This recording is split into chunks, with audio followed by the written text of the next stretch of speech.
মৌলভীবাজারের শ্রীমঙ্গলে প্রথমবারের মতো অনুষ্ঠিত হতে যাচ্ছে সম্প্রীতি উৎসব। বাংলাদেশ ট্যুরিজম বোর্ডের উদ্যোগে এবং উপজেলা প্রশাসনের সহায়তায় পর্যটকদের কাছে বিভিন্ন জাতিগোষ্ঠীর বৈচিত্র্যময় সংস্কৃতি তুলে ধরতে এই আয়োজন করা হয়েছে।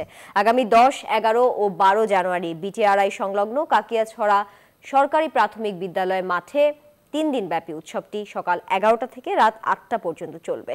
শেখ সিরাজুল ইসলাম সিরাজের তথ্যচিত্রে ডেস্ক রিপোর্ট। প্রাকৃতিক সৌন্দর্যে ঘেরা মৌলভীবাজারে রয়েছে বিভিন্ন ক্ষুদ্র নৃগোষ্ঠীর বসবাস। বৈচিত্র্যময় এই জনগোষ্ঠীর নিজস্ব কৃষ্টি, সংস্কৃতি ও ভাষা অনেকের কাছেই অজানা।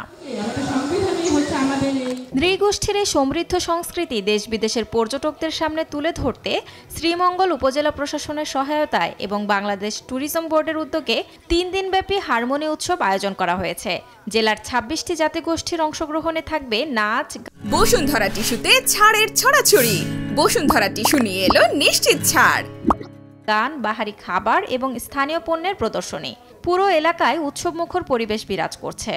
ঐতিহ্যবাহী খাবার এবং ঐতিহ্যবাহী আমাদের তাঁত বস্ত্র পরিদর্শন এবং আমাদের যে প্রকৃতির পূজা লাইভ সরাসরি দেখার জন্য আমি সবাইকে আমন্ত্রণ জানাচ্ছি। তার জন্য আমাদের সংস্কৃতিকে তুলে ধরার জন্য এখন আমাদের গ্রামে গ্রামে এবং বিভিন্ন জায়গায় আমাদের রিহার্সাল চলছে। দেশি বিদেশি পর্যটক সহ যারা আছেন আমাদের সকলকে আমরা আহ্বান জানাচ্ছি আমাদের এই অনুষ্ঠান উপভোগ করার জন্য। এই উৎসব সফল করতে আয়োজকরা সর্বোচ্চ প্রস্তুতি নিচ্ছেন।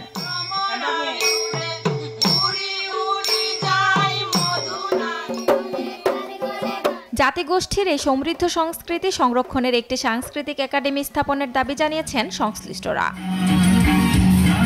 Desk report, news 24।